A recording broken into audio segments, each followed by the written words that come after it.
2017-18 চনৰ যিখন পথ প্ৰাধিকৰণ আইন, যিখন আইনৰ এখন সংশোধনী বিল 2025 চনৰ নৱেম্বৰৰ বিধানসভাত মাননীয় ৰণোজ পেগু মহোদয়ে সংশোধনী বিল হিচাপে আনিছে।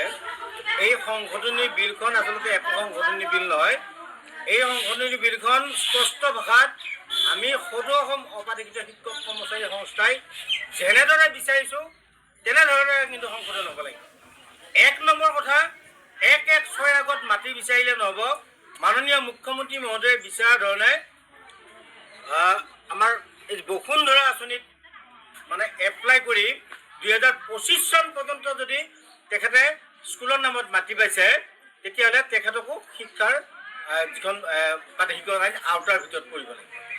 2 নম্বৰ কথা, শিক্ষকৰ যিটো নিযুক্তিৰ তাৰিখ, এইটো তাৰিখটো 2021-12-2010 চন ধৰিছে। এইটো সলনি কৰিব লাগিব।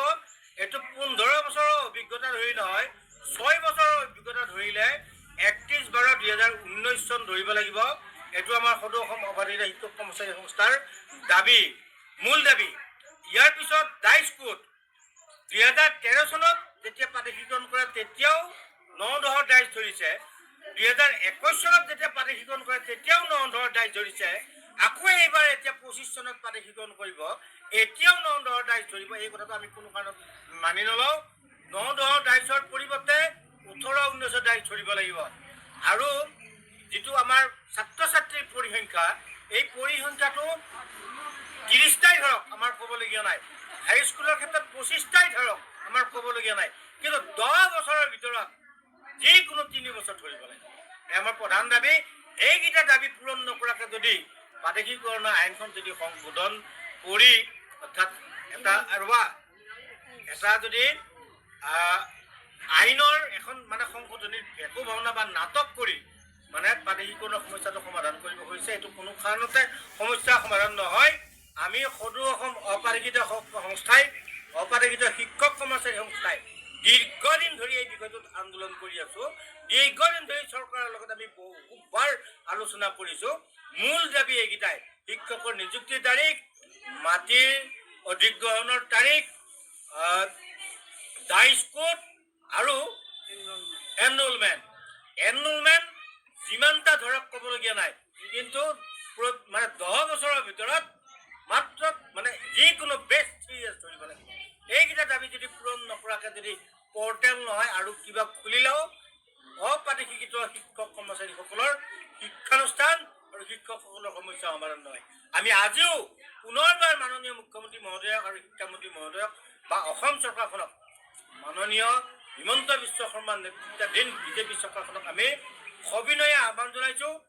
আৰু ইয়াৰ যদি আমি ইতিমধ্যে সামাজিক মাধ্যমত এটা ঘোষণা কৰিছোঁ যে 28 তাৰিখৰ ভিতৰত আমাক এটা নিশ্চিতি লাগিব। এইখিনি সংশোধন আনি 2017 চনৰ আইনখনৰ এই সংশোধনখিনি আনি আমাক প্ৰাধিকৰণ 2026 চনৰ নিৰ্বাচনৰ অধিসূচনাৰ আগে আগে আমাক প্ৰাধিকৰণ কৰিব নকৰে, এই কথাখিনি যদি নিশ্চিতি আমি 28 তাৰিখৰ ভিতৰত নাপাওঁ।